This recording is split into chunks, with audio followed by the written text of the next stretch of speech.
Hello there, and welcome back to Cooking with Suzanne. Today I decided to make a salsa, an avocado salsa. Avocados are super healthy, very readily available, and I thought this would be a nice dish for us to make today. So we're going to get started with some diced red onion. If you don't have any red onion, and everything is about a cup per avocado. I would say I have about a cup's worth here. So some very finely diced red onion, and then we also have some beautiful English cucumber. Add it to the bowl, and a little tomato concasse. Now, tomato concasse is nothing other than some peeled, this is actually not peeled, I take that back. If you were cooking tomato and you needed tomato concasse, you would want to peel it. But since we're not cooking this, you don't need to peel it. All I did was dice it and seed it. You seed it first and then dice it, and I'll show you how to do that in a minute. So let's get the tomato in here as well. So these are the main ingredients other than our avocado. So we have some diced tomato, cucumber, and red onion.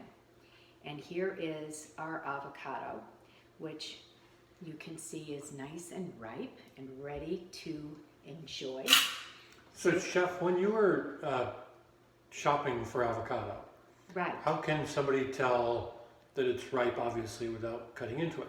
Right, and a lot of people probably already know the answer to that question, and that is if it's super firm, it's not ready, and you just take your hand, and if you press on the avocado gently, you should be able to have some give. It should have some nice give to it. A lot of people tend to take the avocado underripe, bring it home, put it on the counter in a bowl, and let it ripen at home. If you have too many people doing this in the supermarket, by the time you get home, it's quite bruised. So it's nice to kind of think ahead a little bit about when you're going to make this, but you're really looking to be able to have a little of an indentation when you press on the avocado. And that is a very good question. Thank you, dear. You're welcome. Okay, so here is our pit. You just want to remove the pit. I don't like to mash it. I actually like to dice the avocado. If you prefer it more mashed, you can certainly do it that way, but I'll show you how I do it. May I have a towel, Bob? Mm-hmm. Okay, so be gentle with it. All you want to do is just slice it, turn your avocado around, be gentle with it. If you want to keep some nice little dice here,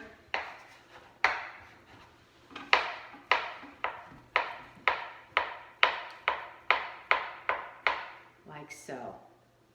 And I'll do the same thing with this half. And as far as acid, we're going to add some acid to this dish. You can use lemon or you can use lime. Whatever you have in your refrigerator will work. They're both delicious with avocado. So here we have our avocado. I like to take some acid and squeeze it directly over it right away. I think that you know that that will help it so that the avocado doesn't turn black. So squeeze some juice right on it directly.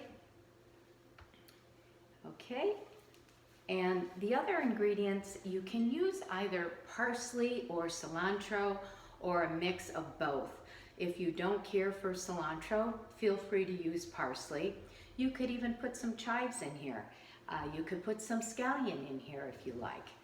Okay, so I'll sprinkle some nice fresh herbs on top. And I do have a little more juice here. Add a little more acid to our dish. And of course, it's very important to season this with some kosher salt or sea salt, whatever you happen to have. Also, you know, quite often if there's a little bit too much acidity in the dish, or if you want to try to bring out the flavor of the tomato, if the tomato is not a nice summer tomato, you can always add a touch of sugar. I'm not talking about a lot. You could even add a little bit of honey, which would be delicious too. So you might want to just sprinkle a touch of sugar just to sweeten up those tomatoes a bit. And then feel free to go ahead and stir this up nicely before we add the avocado, because I don't want the avocado to get all broken down. I want it to keep its shape nicely. So the first thing you want to do here is give it a little taste, okay? And see how it is.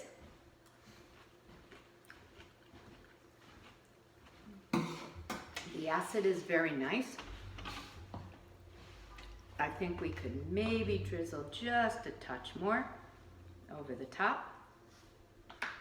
It tastes very good though. And then let's put in our avocado. And we're going to serve this with some tortilla chips, and it'll be a great snack and nice and healthy. Okay, so instead of using my spoon here, I'm going to go ahead and use a rubber spatula. I like to try to keep the avocado in great shape. Okay, so here's our avocado, here's our salsa. You might want to just taste it one more time to see if you have enough acid. The other ingredient that we can add to this is just a touch of olive oil, about a tablespoon. I would say about a tablespoon. So let's just drizzle a little bit of olive oil over the top. This is extra virgin olive oil. Okay. And that's all there is to making this avocado salsa. It's really tasty. It's kind of addicting, actually. Okay, here we go. And I'll just do one more taste to make sure that I'm happy with it. Grab another spoon. A little drizzle more of oil.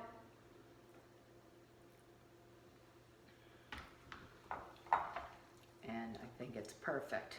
Okay, so I'm just going to grab a little dish here and put a little bit, because I want to give you another salsa that you can make that would be a little more substantial, and I think you would enjoy it for dinner with a nice grilled piece of salmon or roasted chicken, or you could even take a pork tenderloin and roast pork tenderloin, and it would go very, very nicely with it. So I just want to leave this aside for a minute and just show you our lovely salsa. We can put some fresh tortilla chips. Get your favorite. There's so many brands out there today. Just get your favorite brand. And if you really wanted to step this and elevate this, at the restaurant, we would make our own tortilla chips. And those are truly addictive. And if you have time and you want to get in the kitchen and you might have just a pot of oil or a deep fryer, you know, you just take some nice corn tortillas. You would cut them in wedges and deep fry these, and they're just delicious. Okay, so here is our lovely corn salsa. Hopefully you can see that. And now I want to talk to you about how you can elevate this a bit. So let me just move this aside and grab my other tray. And here we go. So if you want to make this more of a meal, what I did is I'm going to add a little bit of jalapeno red chili pepper or jalapeno pepper. It's important for you to taste it. Make sure that you do want to check to make sure how hot it is. So you may use one pepper, you may need two, or just a half. So be sure to taste it and know how much heat is actually in that pepper. I roasted a red pepper. You don't have to roast it. I just think that roasting the pepper gives it a little more flavor. So I did roast a red pepper this morning. And I had some corn in the refrigerator So I took the corn off the cob and I roasted it at 400 degrees for about 8 minutes or so. Seasoned it with a little salt and pepper. So this is fresh corn that I'm going to add. And I'd say about a cup's worth would be really nice. And then some healthy black beans. Let's do about a cup's worth of healthy black beans here. Now when you stir this all up, now you have a really nice salsa that could go beautifully with a piece of grilled salmon, or put a nice chicken breast on the grill. Or this evening, I think Bob and I are going to have this with a pork tenderloin. And if you want to roast some potatoes and have some roasted potatoes with it, it would be a complete meal. But I think this is pretty complete just the way it is. And if I could have that green bowl right there, the small one is good. Yep, that'll be fun. I have a helper in the kitchen. His name is Bob, just in case you didn't know that. He's going to talk to you about some wine to go with this too, which is really nice. Okay. Oops. This would be great with tortilla chips too, but I think it'll also be a wonderful meal. So here you have it, 2 ways. How easy is that? I think pretty easy. I will tell you, it probably took me about 10 minutes to put all of this together. It doesn't take very long. So enjoy, everyone. We'll see you next time. Bob will be back with a nice wine pairing for you too. Good afternoon, everybody. I am back here with my next wine suggestion, which is a Riesling to go with the avocado salsa. Rieslings are a huge part of the Finger Lake wine industry. One misconception is that they're very sweet, and they can be sweet, but they also can be bone dry and every place in between. They are also noted to be the best white wine to pair with food. And why is that? That's because they have a balance in the acidity that goes well with a variety of foods and a variety of ingredients, much like we have in the salsa. This dry Riesling is clean, it's vibrant, and it readies your palate for that next bite of salsa.